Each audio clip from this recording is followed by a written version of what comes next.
जय हिंद दोस्तों। आज हम इस वीडियो में बात करेंगे मिनिस्ट्रीज़ ऑफ इंडिया की।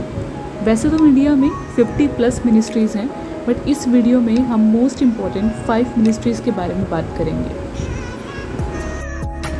First comes ministry of agriculture and farmers welfare. यह मिनिस्ट्री देश में एग्रीकल्चर से जुड़े सभी रूल्स एंड रेगुलेशन और लॉज को फॉर्मुलेट एंड एडमिनिस्टर करती है। यह मिनिस्ट्री बेसिकली 3 ब्रॉड एरियाज़ को कवर करती है: agriculture, food processing and cooperation.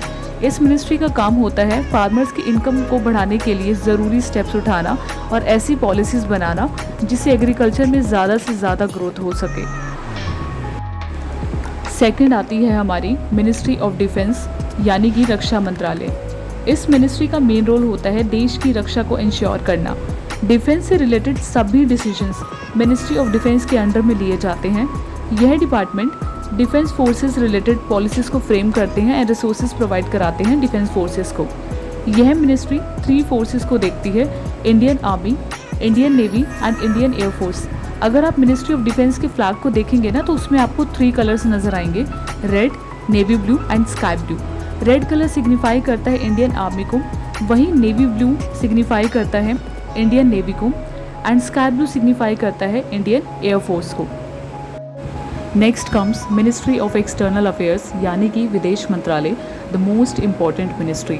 This ministry is responsible for formulation and implementation of foreign policy. जितने भी आज हमारे इंडियन सिटीजन्स, हमारे फ्रेंड्स, फैमिलीज़, कोई भी अगर आज आउट ऑफ इंडिया में सेफली बैठे हैं ना, तो just because of this ministry.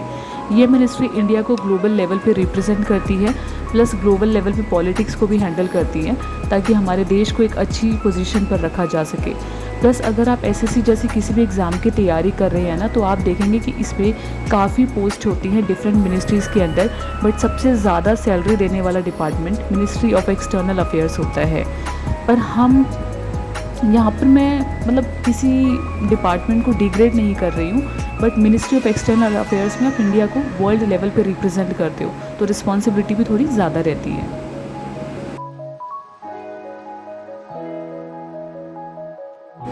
Next आता है हमारा मिनिस्ट्री ऑफ होम अफेयर्स यानी कि गृह मंत्रालय।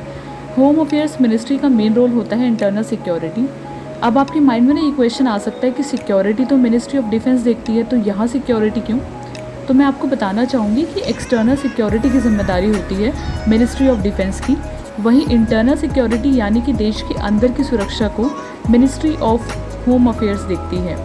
ये मिनिस्ट्री देश की इंटरनल सिक्योरिटी से जुड़े सभी मैटर्स को देखती है, प्लस लॉ एंड ऑर्डर भी मेंटेन करती है। सेंटर स्टेट से रिलेटेड जितने भी इशू होते हैं ये मिनिस्ट्री ही रिजॉल्व करती है, प्लस सभी इनएक्टिव बॉर्डर्स पर सिक्योरिटी का ध्यान भी रखती है। नेचुरल डिजास्टर जैसी सिचुएशन में रेस्क्यू रिलेटेड डिसीजंस का काम भी मिनिस्ट्री ऑफ होम अफेयर्स से ही द्वारा किया जाता है। नेक्स्ट आता है ministry of science and technology यानी कि विज्ञान एवं प्रौद्योगिक विभाग। This department plays a major role in promotion of science and technology in the country. ये डिपार्टमेंट साइंस एंड टेक्नोलॉजी से रिलेटेड सभी पॉलिसीज़ को देखता है, प्लस अगर हम मेडिकल एडवांसेस की बात करें, वैक्सीन्स, मॉडर्न सर्जिकल टेक्निक्स, ये सब ministry of science and technology की अचीवमेंट है। बाकी इंडिया का जो फर्स्ट सैटेलाइट जो लॉन्च हुआ था वो भी इसी मिनिस्ट्री का एक अचीवमेंट था।